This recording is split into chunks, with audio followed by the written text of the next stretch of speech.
firmo luego. Sí, se oye bien, ¿no? Vale, fenomenal. Bueno, pues nada, buenas tardes, gracias por venir, y más un día como hoy, que Sí. un día tremendo, no queríamos lluvia, pues ala. Bueno, para nosotros es un grandísimo placer estar hoy con Emilio Gutiérrez Cava, al cual agradecemos muchísimo que también en este día tan intempestivo se haya desplazado a Segovia, y lo que nos mueve, pues dentro de la programación del festival, pues es la presentación del último libro de Emilio, estas memorias de cine que son realmente, a mí me han parecido fantásticas, ¿no? Pero bueno, soy parte interesada, ¿no? Entonces, pues, bueno, yo quería en principio, no quiero hacer ninguna introducción de Emilio Gutiérrez Cava, porque me parece que sobra por todos los lugares, ¿no? Es decir, Emilio es uno de los actores más conocidos, más respetados y más queridos de este país. Y bueno, su carrera profesional impecable, y es que ha estado en todas las grandes producciones de cine, no solo de cine, sino de televisión, de teatro, y bueno, o sea, me parece inútil recordaros quién es Emilio Gutiérrez Cava. Entonces, sin más, que es a lo que hemos venido, hemos venido a presentar su libro. Y yo quería, Emilio, empezar por la tópica, típica pregunta. Sí. ¿Por qué te dio por escribir este libro, concretamente? Bueno, nunca se sabe. Yo creo que nunca se sabe por qué se empieza algo, ¿no? Yo había escrito para una revista Código, en la que tú colaboraste también, Sí. una serie de artículos que me pidieron hace ya muchos años, el año 92. Sí. Y había escrito sobre la caza, sobre 9 cartas a Berta, sobre una serie de películas que para mí en aquel momento habían significado mucho y que tenía todavía muy frescas en la memoria en aquel momento. Y entonces pues hice una especie de, bueno, eran unos artículos que salían mensualmente, me parece que era la revista, ¿no? Bueno, pues yo creo que, quiero recordar que en tiempos de la pandemia, cuando uno se daba vueltas por casa nada más y te asomabas al balcón, aplaudía a la gente y luego volvías a dar vueltas por tu casa, dependía del día o del momento, la hora y eso. Pues creo que en esos meses decidí por qué no hacer una especie como de ampliación de aquellos artículos, basándome en los que tenía ya, y luego ya empezar a agregar películas, ¿no? Y así lo hice, es decir, de 10 que tenía, pues hice todo el libro completo hasta el año 2000, bueno, hasta la última realmente, hasta la película que rodé con Julio Medem, pero no están todas, evidentemente. Hay que tener en cuenta que rodé 108 películas. Digo rodé porque ahora no se sabe si vamos a seguir rodando o lo vamos a rodar todo despeñado, porque entre las plataformas y la inteligencia artificial no sabemos nada, estamos en un brete en este momento, ¿no? Y dije, bueno, de 108 películas era complicado escribir, ¿verdad? Y sobre todo porque muchas de ellas no tenían nada que contarse, no solo del rodaje, sino además de las circunstancias y de la propia película en sí, ¿no? Y bueno, decidí elegir unas cuantas. Luego me he dado cuenta que había alguna que tenía que haber elegido, pero que no elegí, ¿no? Entre ellas hay una que a mí me gustaba mucho, pero El poderoso influjo de la luna, pero porque había sido una película coral, pero que no he intervenido en el libro para nada, porque no me parecía que hubiese tampoco unas anécdotas especiales. Solamente el hecho de haber trabajado con Alfredo Landa, con mi hermana Irene, con Agustín González, con Adolfo Marsilla, tenía importancia en esa película. Pero nada más, la película en sí no tenía mayor importancia. ¿Qué es lo que pretendió hacer yo en este libro? Pues nada, realmente yo no creo que pretenda uno nada. Yo me he puesto a escribir y lo que ha salido. Quiero decir que, bueno, luego he tenido correcciones, por supuesto, y he tenido corrección de estilo y estas cosas. Pero quería contar un poco cómo eran los demás, más que cómo era yo, porque en realidad este es el tercer, cuarto libro que hago. Siempre me dedico un poco a los demás, lo cual es estupendo, ¿no? Porque uno que va a decir mal de uno, no puede decir nada mal nunca. No, pero las biografías son una basura, con perdón. Sí, pero en este libro lo que haces, indirectamente, es que, claro, te metes en la intrahistoria del cine, que es algo que hay muy poca literatura. Yo creo que tú haces un apunte en algún momento, y es verdad, es que se habla mucho de cine hacia afuera y de estrenos hacia afuera y de actrices, actores hacia afuera, Sí. pero no hacia adentro. Y se habla muy poco y se conoce muy poco cómo es el cine por dentro, los rodajes, las relaciones, los planteamientos, y yo creo que el libro tiene ese gran interés, ¿no?, de que te mete dentro del cine, y además Emilio lo hace con una naturalidad fantástica y te engancha desde el principio. Sí, bueno, claro. Además, en ese libro, luego cuando lo lee uno globalmente, lo he ido leyendo capítulo por capítulo, te das cuenta de cómo se ha ido desarrollando no solo el cine en este país, sino el propio país, claro, la sociedad misma, ¿no? Y cómo de haber hecho películas en un formato y haber trabajado de una manera, hemos pasado a trabajar de otra totalmente distinta. Y cómo las relaciones humanas también entre nosotros han cambiado, ¿no? Como lo que antes eran rodajes de 2 semanas o 3 semanas o 4 semanas, que estábamos muy juntos, ahora se han convertido en días solo y además en horas, porque ahora todo el mundo trabaja mucho y tiene mucha prisa, ¿no?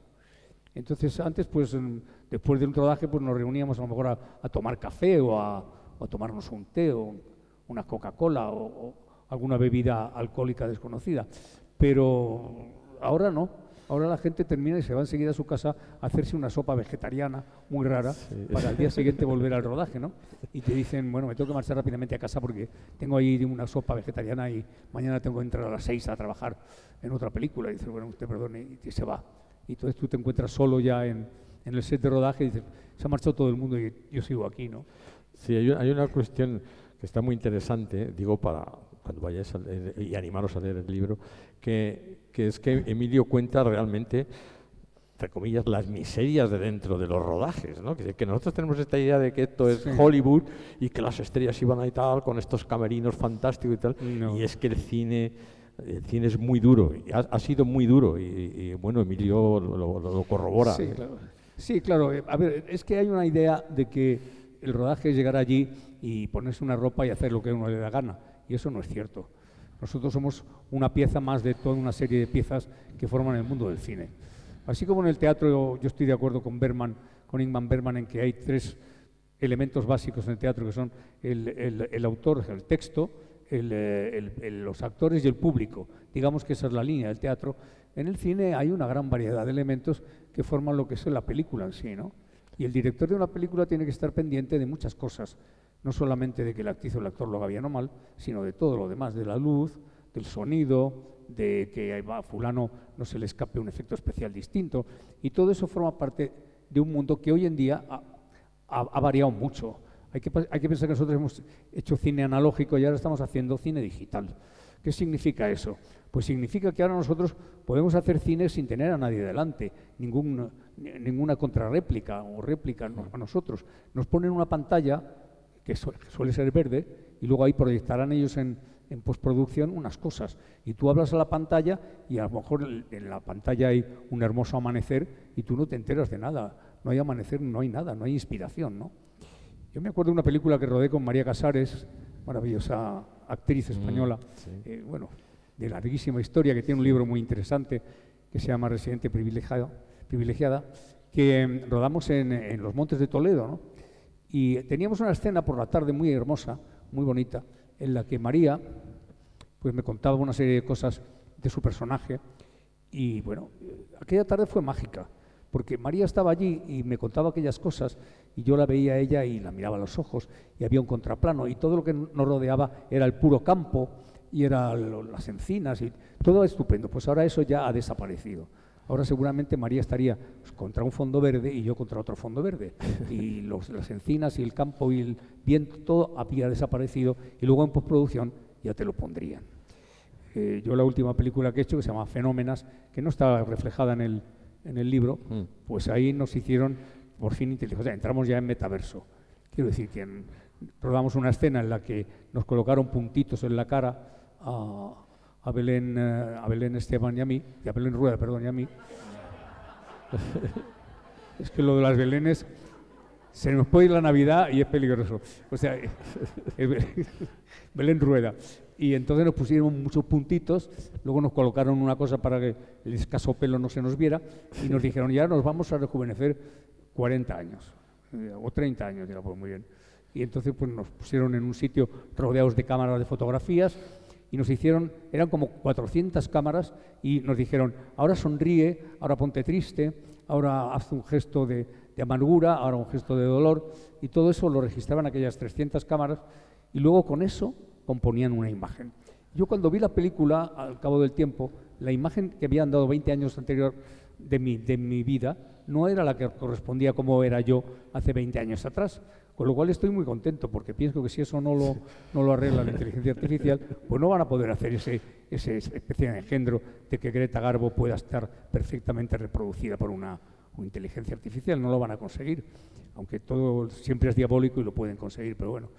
Y eso me gustó bastante, pero claro, de pasar de lo de los puntitos a disparar de verdad en la caza contra conejos que realmente, pobrecitos, se quedaban quietos, pues hay un abismo. Y eso es lo que cuento en el libro, ese abismo entre la analogía y la digitalización del cine, ¿no? Sí, porque el gran problema que tenía siempre la producción en esos años en el cine, curiosamente, era los metros de película. Es decir, ¿cuántos metros se gastaban? Porque era el gasto. Claro, bueno, claro. Y muchas veces es que había una frustración, y vosotros, y los actores, la teníais también, porque no se podían hacer más tomas, no había más metros.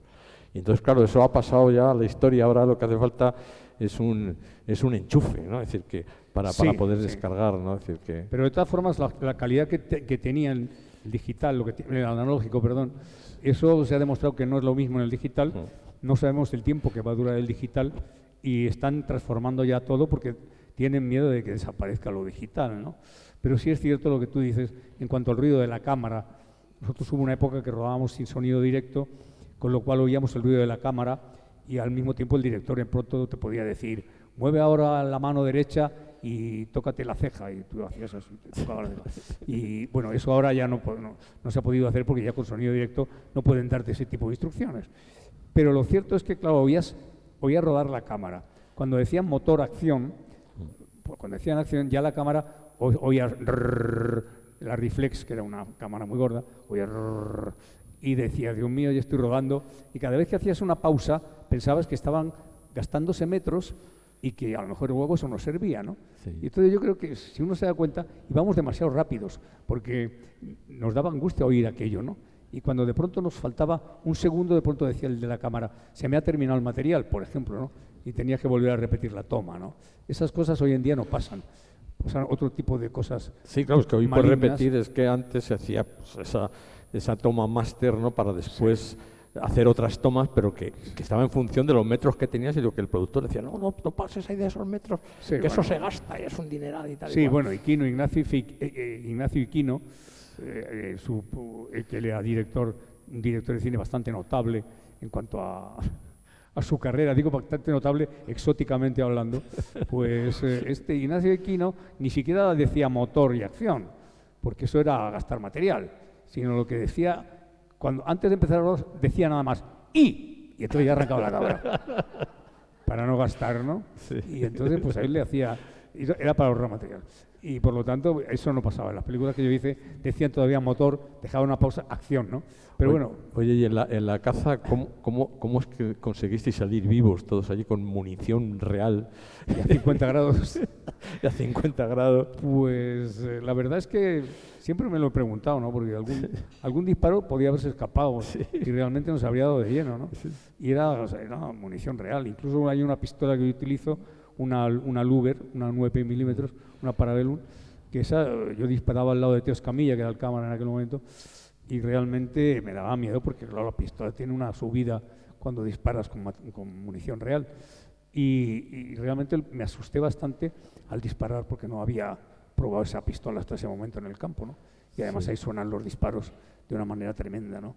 Y las escopetas, pues lo mismo, cargábamos con 2 cartuchos, y entonces nos decían: no disparéis enseguida al otro cañón, no vaya a ser que del calor que hace y con cómo se van calentando los cañones, pueda reventar la escopeta, ¿no?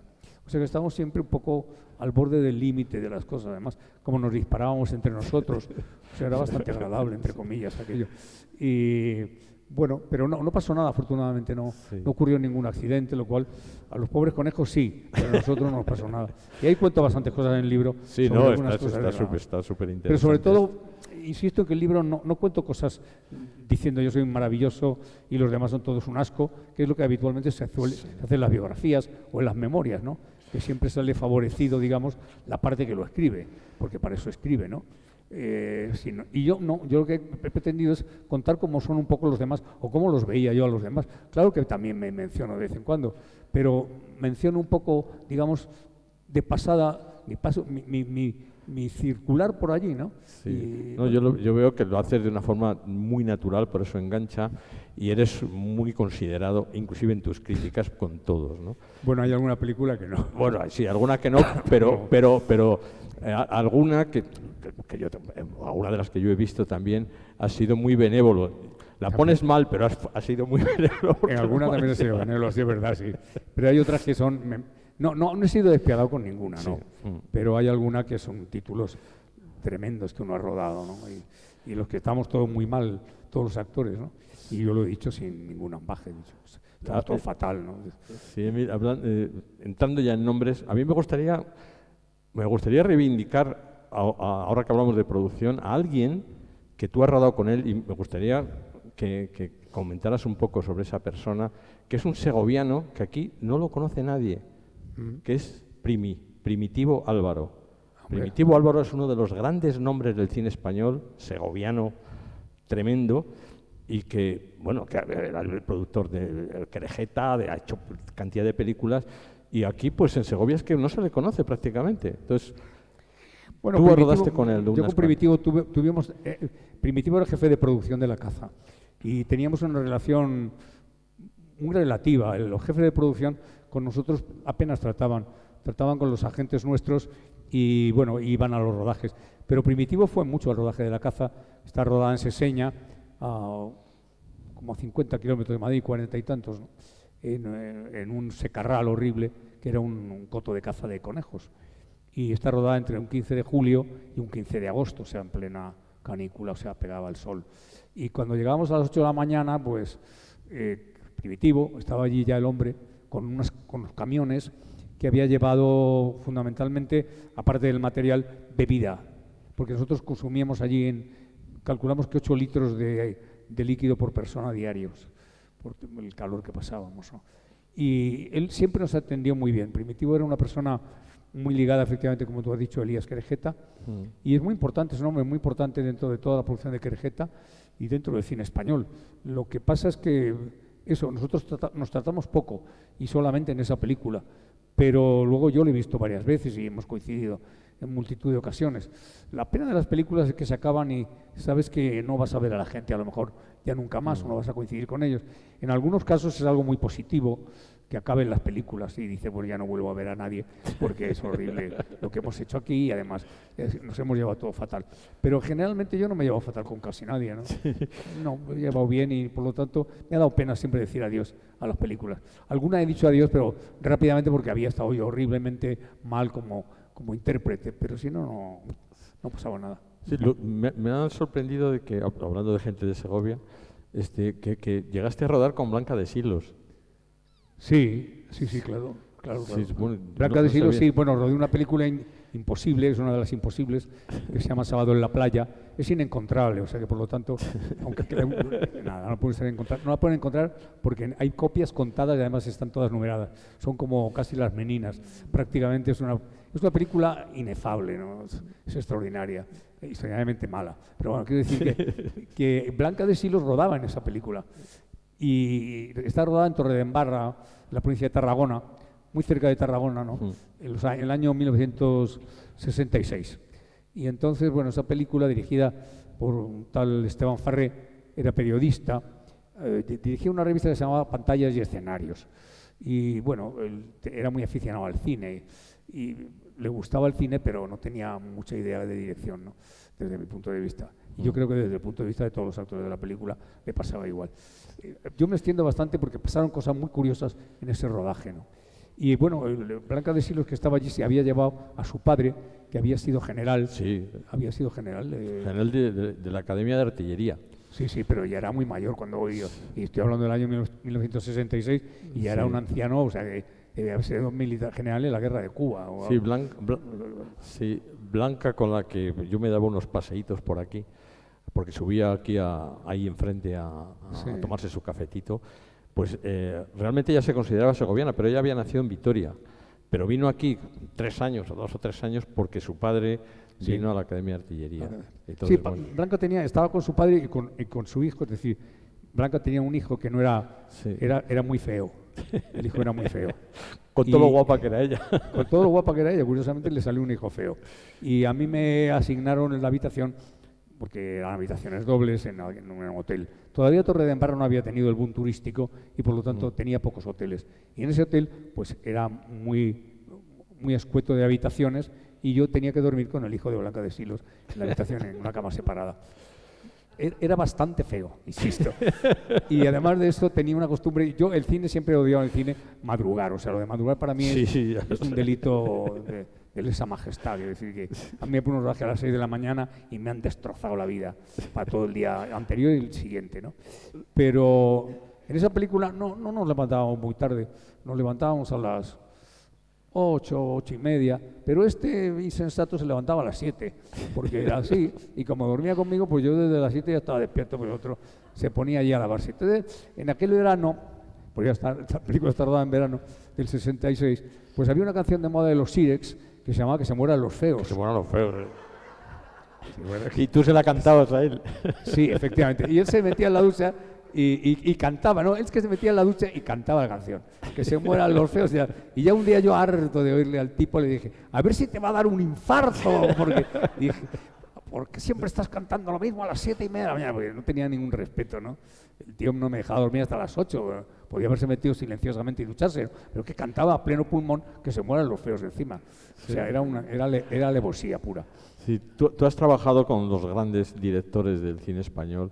No te voy a decir quién es mejor, pero sí que me gustaría que contaras un poco algunas peculiaridades pues, de gente como Saura, como mi queridísimo Basilio Martín Patino.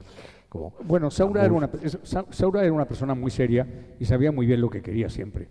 Es decir, era un hombre que cuando llegabas a rodar La caza sabía perfectamente la planificación que tenía que hacer, sabía lo que quería de cada uno de nosotros, se había hecho antes un previo de dibujos sobre como un storyboard de la película y además tenía un equipo muy bueno, porque tenía a Luis Cuadrado, que era un operador magnífico, y tenía a Teo Escamilla en la cámara, ¿no? Es que eso no va más.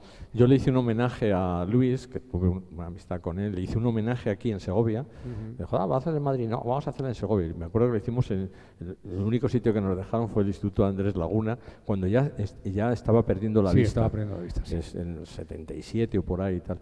Y bueno, Luis Cuadrado y Teo Escamilla pues era lo más de lo más, ¿no? Es decir, que Saura, sí, era el operador de moda de los años 60 y sobre todo del nuevo cine español, era Luis Cuadrado. Todas las grandes películas de Saura y de esa época las hace Luis Cuadrado. Y el destino, que es terrible, hizo que se fuera quedando ciego, ¿no? Sí. Tuvo un tumor cerebral y era tremendo. Yo la última vez que lo vi, pues ya estaba muy mal y me reconoció la voz y hablamos y eso, pero él ya no veía, ¿no? Eso era, y murió muy joven además Luis. Sí, fue una pena, ¿no? Una cosa muy terrible, ¿no? Pero bueno, claro, Carlos rodaba muy bien en ese sentido, ¿no? Y tenía todo perfectamente planificado. Con respecto a Basilio Martín Patino, Basilio hacía siempre lo que le daba la gana, quiero decir con esto. No, es que te iba a preguntar, porque estos han sido grandes amigos míos, y Basilio muchísimo. Y es que Basilio además no te tengo que contar nada. No, pero yo creo que se lo cuentes a ellos. Se le ponía aquí la historia y es que no había manera de hincarle el diente. pero montaba todo. Basilio podía montar un plano con todo ya montado, había las luces puestas, los actores habían ensayado los movimientos, todo, la cámara estaba perfecta, todo. Y de pronto, bueno, vamos a rodar, le decía Ricardo Muñoz Suay, que era su ayudante, nada menos que Ricardo Muñoz Suay. Y de pronto decía Basilio, no me gusta el encuadre. Y le decía a Ricardo, pues ya tenemos todo preparado, tenemos que rodar. No me gusta, vamos a cambiarlo todo. Y cambiaba todo. Colocaba la cámara. Te digo que no creo que fuera nada fácil rodar con él, ¿no? Porque luego el tío era súper brillante, porque siempre le buscaba unas soluciones que te sorprendían, ¿no? Pero como se le metiera una cosa ahí... Me metiera una cosa entre ceja y ceja, la llevaba a cabo, siempre. Pero era bastante descorazonador hablar con él. Luego ya, al cabo del tiempo, ya te reconcilias con su forma de trabajar. Pero en aquellos años que yo tenía 22, 23 años, entonces nosotros no había combos, o sea, no se podía ver lo que se estaba rodando al mismo tiempo, porque la película tenía que enviarse, nosotros estábamos rodando en Salamanca, había que enviarla a Madrid, revelar el negativo, hacer el copión de imagen en positivo, mandarlo otra vez a Salamanca y que lo visionara el director y el operador y toda la parte técnica, ¿no? Claro, eso significaba 2 días casi de diferencia entre lo que había rodado. Si había rodado un lunes, hasta el miércoles por la noche no tenían la proyección de lo del lunes. El combo fue otro gran avance. Claro, el combo es lo que conecta prácticamente la televisión con el cine, ¿no? Ahora todo el mundo está en el combo. Bueno, eso yo también lo hablo en el libro. Que antes el director se pegaba a ti como si fueras esta mesa, ¿no? Mientras que estabas diciéndole a una chica, te quiero mucho, tenías a un voyeur que te miraba así de una manera terrorífica, hicieras lo que hicieras, te miraba, ¿no? Ahora no, ahora todos se van todo el mundo se va al televisor, al combo. Todos tienen su combo, el sonido tiene su combo, el de imagen tiene su combo, todos tienen el combo. Y entonces a nosotros no nos ve nadie.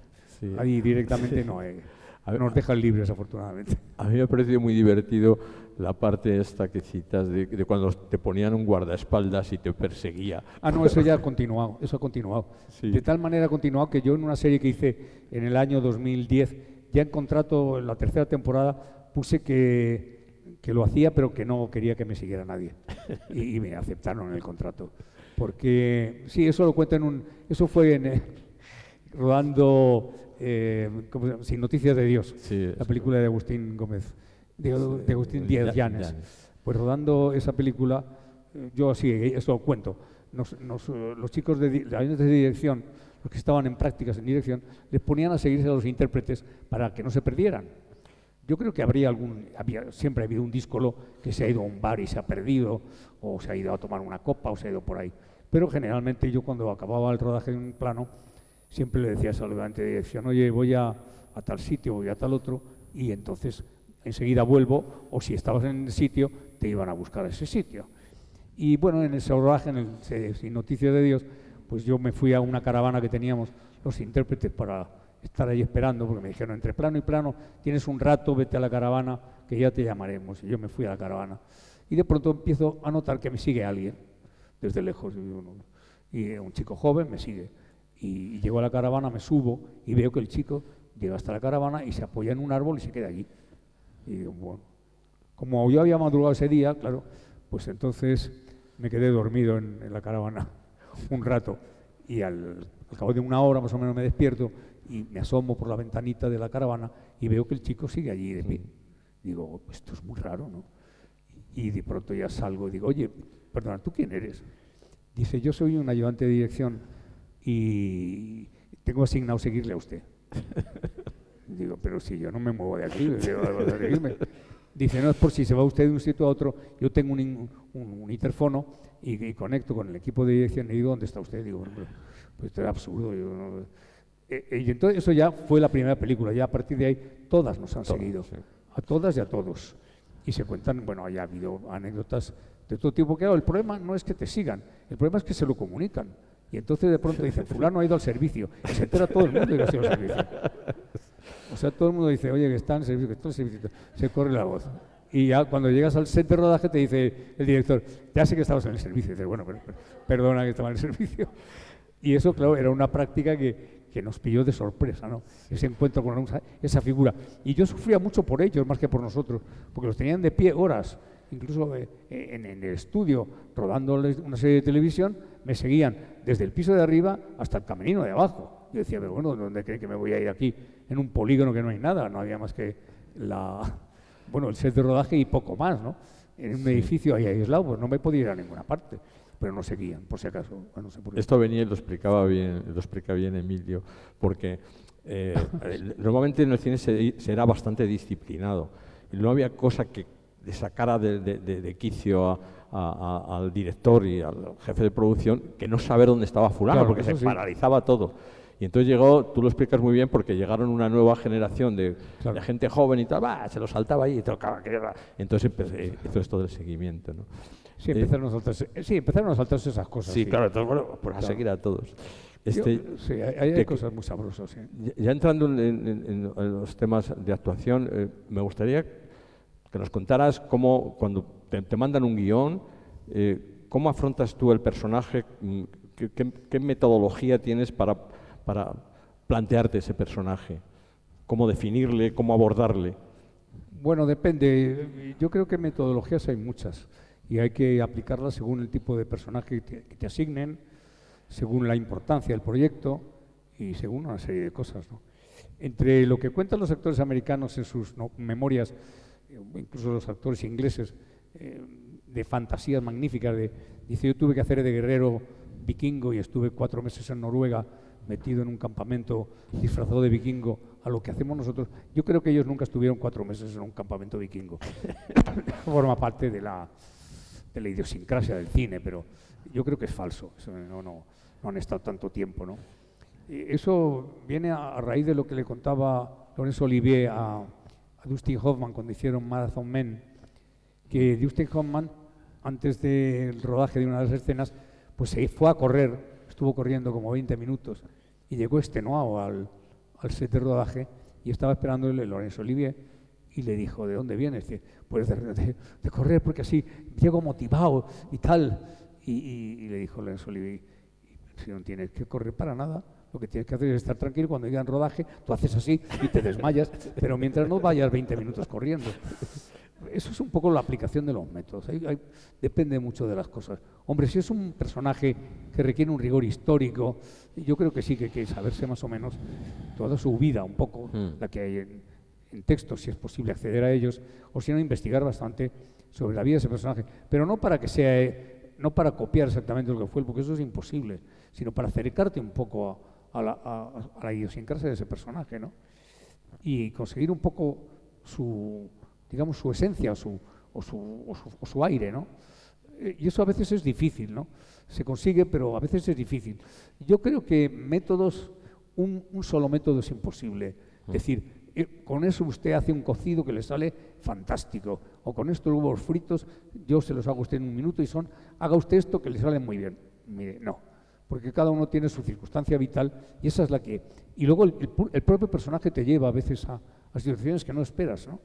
Sí, es que hubo una época, ¿te acuerdas?, en que tenías que decir que Stanislavski te había influido mucho y tú afrontabas aquello como había hecho Marlon Brando, Paul Newman o demás, pero que luego la realidad era por los grandes actores, estos actores vocacionales españoles que es que obviamente muchos ni habían oído hablar de Stanislavski, pero eran magníficos en cuanto en registros y en cuanto a los papeles que le daban. Sí, bueno, aquí ha habido muchos silencios y muchos problemas derivados de nuestra situación política en general. Quiero decir que eso influyó mucho sobre el desarrollo del cine, y sobre el desarrollo del teatro y sobre el desarrollo de la cultura en general. Y eso, claro, que también nos complica a nosotros la vida, ¿no?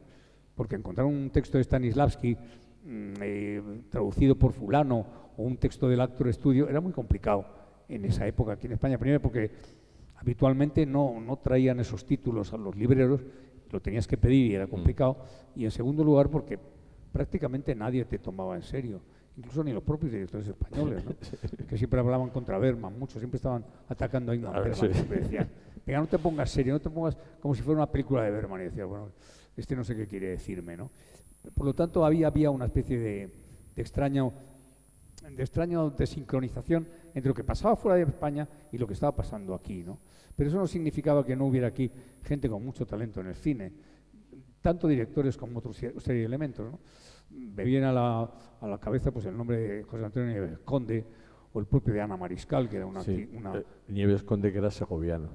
También era segoviano, pero bueno, que conste que no lo sabía, pero y directores, y luego directores que tenían mucha técnica, que sabían mucho de cine. Lo que pasa es que las ideas que tenían que desarrollar los guiones eran pues francamente pobres, ¿no?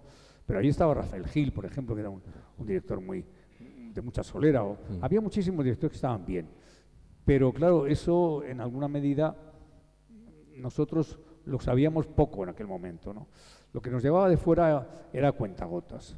Y evidentemente sí sabíamos que había Stanislavski, que había un método buenísimo y que había un método del Actor Studio, pero nosotros sí, yo tenía libros que había comprado en París y que había comprado pero claro, cuando llegabas a la frontera a veces tenías incluso el temor de que la Guardia Civil te dijera algo. No, y te los quitaban. Este libro traducido por fulano y tal, editado en Latinoamérica, no vaya a ser que era sudamericana, estaba mal visto, ¿no?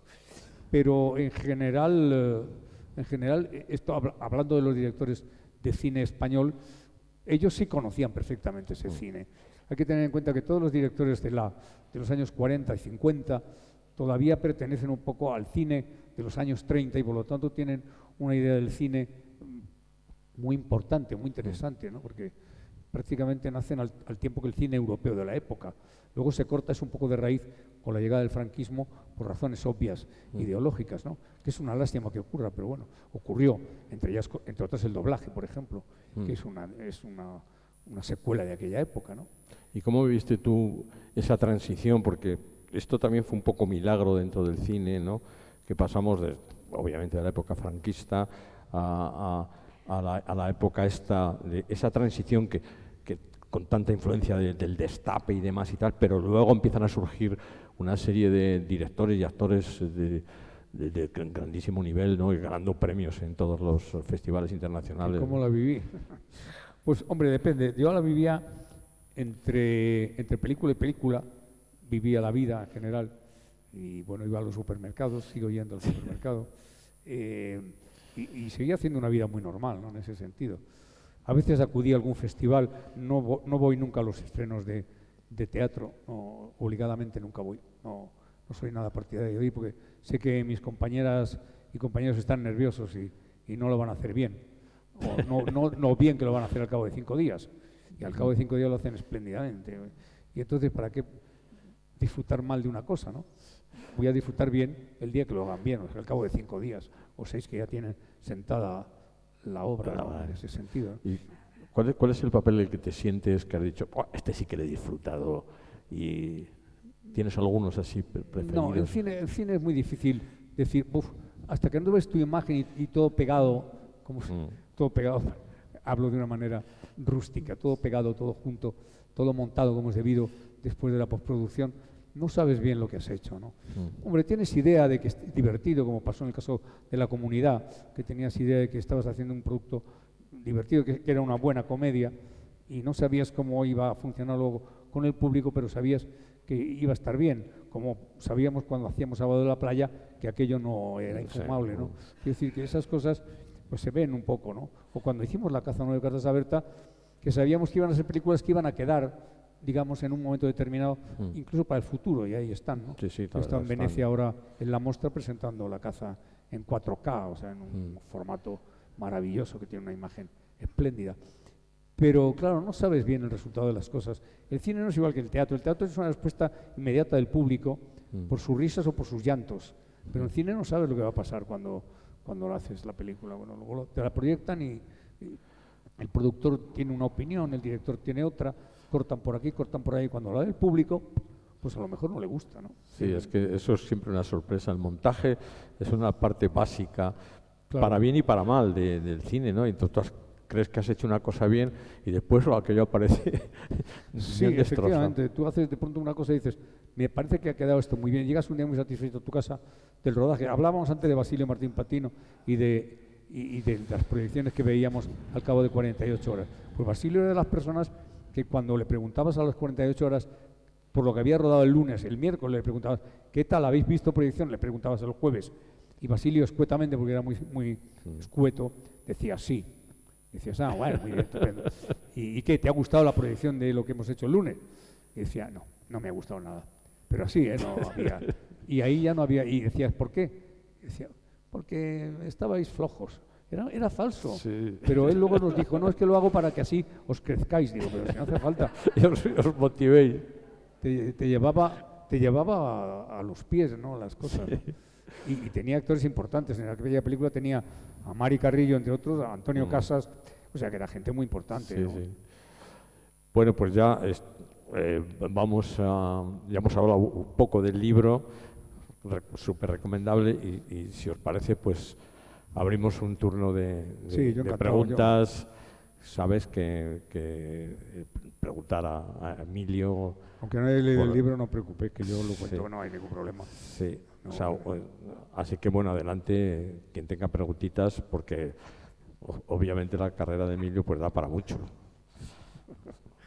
Si queréis yo contesto a lo que sea, ¿no? A ver, ¿quién hay por ahí?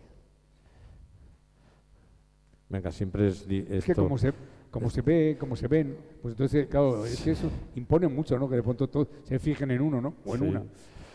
Pero vamos, que no pasa nada, de verdad.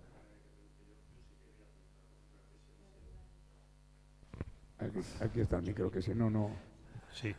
Bueno, Eliseo ha preguntado qué papel o qué actuación has tenido que Personaje. recordaras. Yo querría preguntar, no sé si diplomáticamente es correcto, pero qué papel le gustaría hacer en el corto plazo. ¿Qué Desde papel? luego el corto plazo hay que tenerlo en cuenta ya. Porque ya No era esa mi el intención. recorrido ya estoy llegando a los finales, como se dice. Estoy llegando a la estación anterior al término. Pues no sé, de abuelo o de... Una cosa es senectud, ya no puedo hacer nada más que eso. Porque por mucho que la inteligencia artificial me ayude, no tengo solución, ¿no? En ese sentido. No hay ningún papel en concreto que uno anhele hacer, ¿no? Yo cuando estaba, siempre en las declaraciones de prensa de los años 60, siempre digo en teatro que me hubiera gustado hacer el de Marco Antonio de Julio César, y mira por dónde luego hice el Marco Bruto de Julio César, en teatro, ¿no? Mira por dónde, el opuesto a él, ¿no? Y en cine, pues no tengo nada especialmente así, no tengo un guión en mi casa escondido diciendo que me gustaría hacerlo, ¿no? No, el abuelo de Galdós, pues no, la verdad es que lo hizo muy bien Fernando Fernán Gómez y no tengo ninguna ganas de imitarlo, al contrario.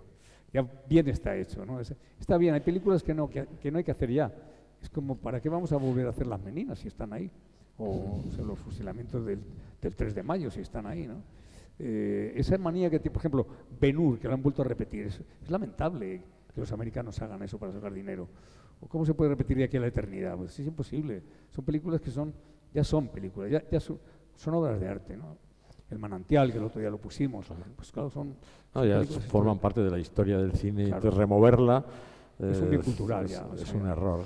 O sea que no, hacer, ya digo que depende de... Pero vamos, habitualmente me tocará un abuelo en silla de ruedas y cosas, que es muy cómodo por otra parte. Esto de hacer... Sí, los abuelos y los que están en cama son extraordinarios. Y yo en una película cuento, hablando de Rocío Dúrcal, hablo de una película que hice con ella, que era Cristina Guzmán, que yo hacía de enfermo. Y entonces siempre estaba en una cama, con una silla de ruedas en una cama. Y yo me conchavé con el operador jefe. En aquella época, colocar las luces de plano a plano podías pasar una hora y media, ¿no? Y como siempre nos citaban muy pronto por la mañana, pues yo llevaba con sueño. Y rodábamos una escena y yo estaba metido en la cama. Y cuando acababan de rodar el plano, le decía yo a Antonio López Ballesteros, que era el operador jefe, Antonio, ¿cuánto te va a llevar esto de iluminar? Y decía, calcula que hora y media. Digo, bueno, pues me quedo aquí en la cama. Y me quedaba en la cama allí, marcando, porque además el plano continuaba siendo allí. Y de pronto, pues yo oía, arrullado por las voces, calentito metido en la cama, arrullado por las voces de todo el mundo, que pon el foco, no sé qué, yo estaba lejos, ahí en un profundo sueño. Y luego, cuando quedaban 10 minutos para que ya la luz estuviera, Antonio me daba un toque y me decía que ya voy a estar, que vamos a empezar ya, me espabilaba. Entonces, yo creo que estas películas me conviene mucho hacerlas ahora. De enfermo, entubado, cosas de este tipo, está muy bien. Sí, yo ahora por una cosa de insuficiencia respiratoria llevo una cosa nasal, ¿no? Una gafa nasal que se llama. Y me doy cuenta de que es estupendo, porque si ahora hago una película, pues ya estoy muy acostumbrado a las gafas nasales, o sea, no tengo ningún problema. O sea, todo esto hay que aprovecharlo, tiene que ser a favor de obra siempre. Y yo confío en un abuelo me sale. María Galeana murió ayer, creo que en la serie esta de Cuéntame cómo pasó. María ha muerto ya, y en la serie afortunadamente. Y entonces, pues, debía estar muy feliz los capítulos anteriores porque estaba enferma, porque estaría en la cama la mujer y estaba descansando. Y a nosotros nos viene muy bien. Y tal cual se rueda hoy el cine, es mejor estar metido en una cama o en una silla de ruedas. Porque de verdad que si no te pegan unas palizas, yo no podría hacer una película ahora, es terrible, Sí. ¿no? Tienes que estar muy fuerte, ¿no?, para hacer una película. Ahora va a ser Te pega, a un ritmo brutal. es brutal el ritmo Sí. que llevan, de todo, de velocidad, de planificación, de golpes, todo el mundo está corriendo, todo es muy violento, ¿no? En Fenómenas ya era violento, ¿no? En parte era violenta la película esta que hice yo. No pasaba nada, pero era violenta, una película para psicología, y había cosas violentas, ¿no?, que no me pasaban a mí, pero pasaban en la película. Digo, anda, que si me pasa esto a mí, me rompen. Y en aquella época del analógico, pues no podía pasarte porque en realidad era todo muy tranquilo. por si se estropeaba uno de nosotros estaban perdidos, no teníamos repuesto. Ahora te cogen un plano y te lo ponen en otro sitio y ya está, no pasa nada. Pero vamos, ese es el personaje ideal, abuelo o enfermo en una cama. Sí.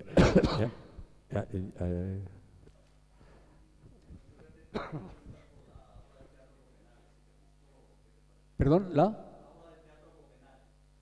Copenhague. Bueno, Copenhague es una maravilla, Copenhague. Copenhague es una de las grandes obras que he tenido la gran satisfacción de hacer junto a Carlos Hipólito y Malena Gutiérrez. Es un texto espléndido. Hay una película sobre esa obra de teatro y tuvimos la suerte de hacerla por toda España. Gustaba allá donde fuéramos, llenábamos en todas partes. En Madrid estuvimos 2 meses llenando la abadía y la pandemia nos cortó la segunda temporada de Madrid y ya no pudimos más hacer la obra.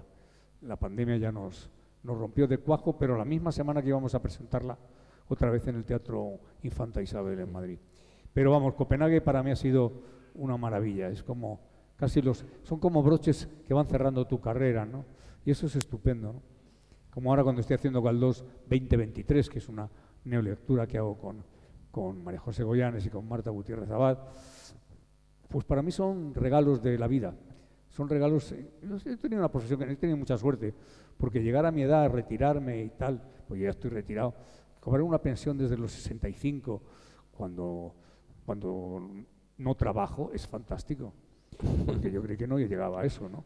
Cuando empiezas esta carrera dices, Dios mío, con los parones que hay en esta profesión, que yo lo sé además, y de pronto ya he llegado, ya puedo cobrar algo, pues es estupendo de pronto retirarse. Y ahora no me retiro, quiero decir, sigo activo, con la excepción de que ahora ya sí cobramos la parte de pensión que nos toca y cuando tenemos alguna situación podemos cobrarla también. Eso no significa que no nos quiten el IRPF, por supuesto, tanto de la pensión como de lo que actuamos. Entonces, las cosas en su sitio. Pero vamos, estoy muy contento de esa obra. Realmente es una obra maravillosa. ¿Perdón?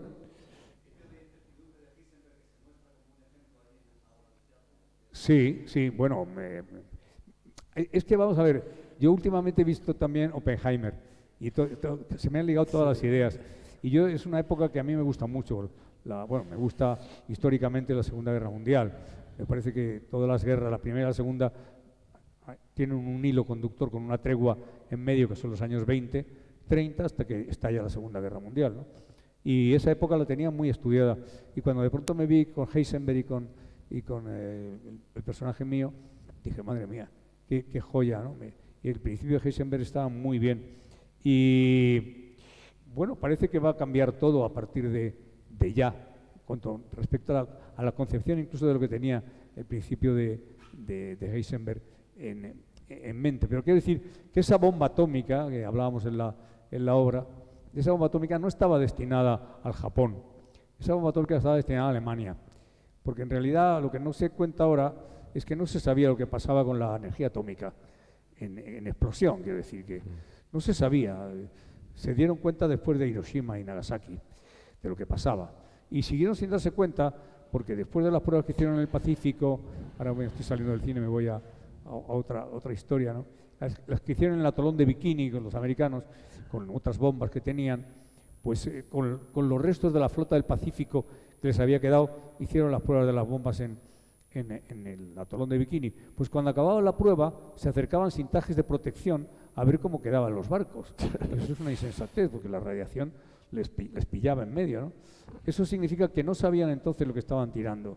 Y esa bomba, la que van a Copenhague a hablar de ella, realmente estaba Hitler la hubiera tirado seguramente en Londres, perdón. Y desde luego los americanos la habrían tirado en Berlín. Y habrían destruido Europa entera sin darse cuenta, porque Europa es muy pequeña, ¿no? Igual que hicieron en Japón. Luego la tiraron en Japón porque se les complicaba la guerra. Y porque además de eso, ahí habría entrado Rusia también y no les gustaba nada que entrara Rusia. Pero vamos, todo eso se hablaba en Copenhague y me situó en una especie de ojo de huracán muy apasionante como persona a mí en esa obra. Pero no como Heisenberg, sino como Emilio. Que es distinto. Yo cuando salgo del escenario o salgo de la pantalla soy otra persona. O sea, soy yo. Mientras soy el personaje y esas cosas. O todo lo que puedo dar el personaje. La fisicidad incluso la mentalidad que puede tener ese personaje. Pero fuera de eso, vuelvo a ser yo otra vez. Sí. Gracias. Buenas. Hola. Yo tuve la oportunidad recientemente de verle actuando en Galdós el Amorado y Sí. la verdad es que el formato que vi, la neurolectura, me encantó. Sí que me gustaría un poco que contaras al público segoviano cómo se os ocurrió la idea y ya al hilo del compañero presentador, el presentador que habla de los segovianos, cómo es trabajar con Marta Gutiérrez Abad, que también es de ascendencia semisegoviana, Sí. para que nos cuentes un poco todo. Bueno, yo con mucho gusto te lo cuento. Bueno, es una... A ver, en principio Galdós enamorado es una prueba que hicimos, una obra que hicimos en Las Palmas de Gran Canaria hace 2 años, me parece que fue, el año 2020, hace 3 ya. Y entonces, bueno, ensayamos para estrenarla antes de la pandemia. Y de pronto, cuando estábamos a punto de empezar a ensayar, estalla la pandemia y por lo tanto la programación queda en suspenso. Pero se retrasa el estreno, ensayamos Galdós enamorado, ya con mascarilla todos y todo esto, y cae gente enferma con el COVID. Y entonces volvemos otra vez a suspender otra vez los ensayos y a esperar a que ya Galdós esté bien. Llega el año ya 21 y de pronto pues vamos en el mes de diciembre del 20, vamos a estrenarla en Las Palmas, ya hemos ensayado, ya está todo preparado y entonces María José y yo hemos terminado el ensayo general y bajamos 5 escalones que hay a la salida del teatro de Pérez Galdós de Las Palmas de Gran Canaria y María José se cae y se rompe todo lo rompible y lo irrompible, se lo rompió todo. Total, otros 2 meses de suspensión hasta que la obra ya se vuelve a retomar, a reiniciar y arrancamos con ella y hacemos una temporada bastante buena en todas las Islas Canarias. Luego hicimos sitios sueltos y siempre Madrid nos quedaba ahí, porque Madrid es un sitio, hoy es inalcanzable, si no cantas o bailas no entras en Madrid, o sea, ahí tienes que ir a ver enseguida el Rey León o la oruga atómica, porque si no, no puedes entrar en un teatro en Madrid. Hoy en día ya, o si no, tienes que hacer un monólogo muy cómico, entonces sí, el monólogo cómico también entras. Pero una obra normal y eso, no, ahí no entra para nada. Y bueno, hicimos la obra por ahí y de pronto ya se acabó el montaje y yo caí enfermo. Caí enfermo porque con una bronconeumonía que me había producido un COVID que estaba por ahí escondido y me tuvo 1 año fuera de combate, ¿no? Al terminar ese año fuera de combate no podíamos retomar el montaje primitivo porque tampoco María José está como para tirar cohetes, quiero decir que somos los dos, ya tenemos una edad como para estar sentados viendo los cohetes, no para tirarlos.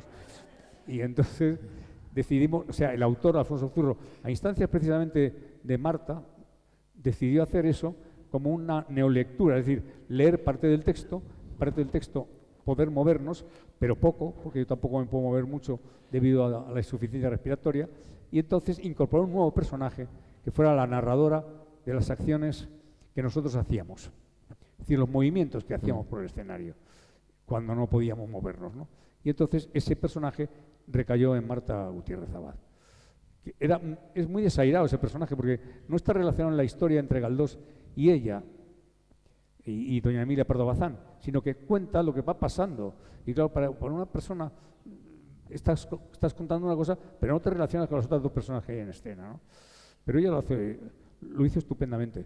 Y tanto en Madrid como ahora que lo hemos hecho el otro día en el Escorial, lo ha hecho fantásticamente. Y a mí eso me ha divertido mucho y sobre todo nos ha quitado a María José y a mí y un trabajo de circular por el escenario montones de veces. Porque es que no podemos realmente, quiero decir, yo puedo andar relativamente, pero andar a una velocidad en el escenario, quitarte ropa, ponerte ropa, yo eso ya tengo que mirar cómo lo voy haciendo. Según se va pasando esto, que se va pasando, pero vamos, no es fácil que pueda hacerlo a la velocidad que de hoy se hacen las cosas, ¿no?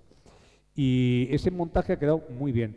Y sí, Marta se ha incorporado afortunadamente a ese montaje y ahora ya vamos a Bilbao y vamos a una serie de sitios porque ha quedado muy bien la verdad, ese tipo de tratamiento ha quedado realmente muy bien. Porque entramos y salimos como personajes, o sea, somos actores, volvemos a ser don Benito y doña Emilia y entramos y salimos, es una cosa muy, muy curiosa, muy divertida.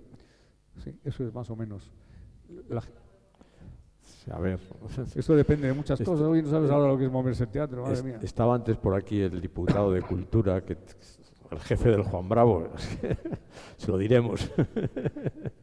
No, es muy fácil, sobre todo de montar es muy fácil, ¿no? Porque son 3 mesas y 4 sillas y nada más, que no tiene nada más.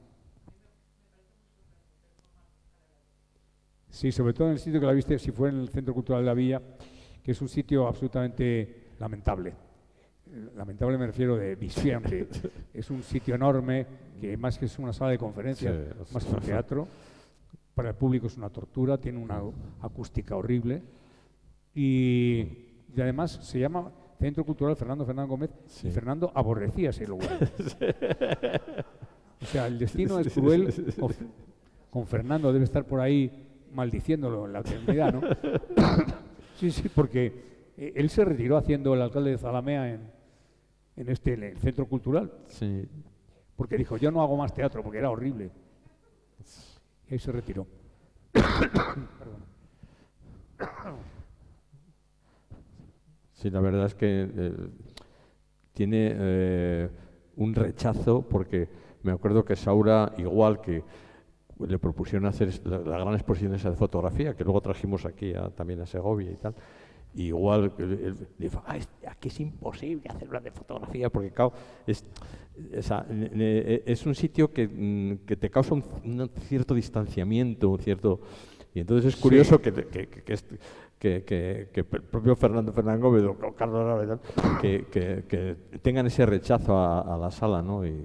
Sí, es una sala poco propicia para el teatro. Sin embargo, cuando sales a un teatrito tan encantador como es el Carlos III del Escorial, pues está muy bien, igual que el Juan Bravo aquí, ¿no? Son teatros que a nosotros nos gustan mucho, porque tienes un control sobre el público tiene un control sobre ti, y os comunicáis muy bien. Pero la Fernán Gómez es abierto, es como un abanico. Sí. Entonces, claro, cada vez que tienes que hacer, casi son 90 grados lo que tienes que hacer de visión. Se te hace tortícolis, así giras el cuello. Y para una escena de amor ni te cuento lo que puedes ver. No te ven, estás ahí en medio del escenario, no te ven. ¿Alguna preguntita más? ¿Alguna pregunta más? Pues... Anécdotas tengo algunas, pero vamos, tampoco... Si no salen... Si no salen, no salen. Bueno, pues entonces nada... Pues muchas gracias por vuestra asistencia en este día tan terrible, sí. Que teníamos que haber botado un barco en vez de presentar un libro, ¿verdad? Porque la cosa es... Así que habéis sido muy amables y muy sufridores de vuestra parte con el paraguas y eso, porque realmente es un día de perros. Sí. Necesitamos el agua, pero no tanta. Sí. Muchas gracias. Muchas gracias.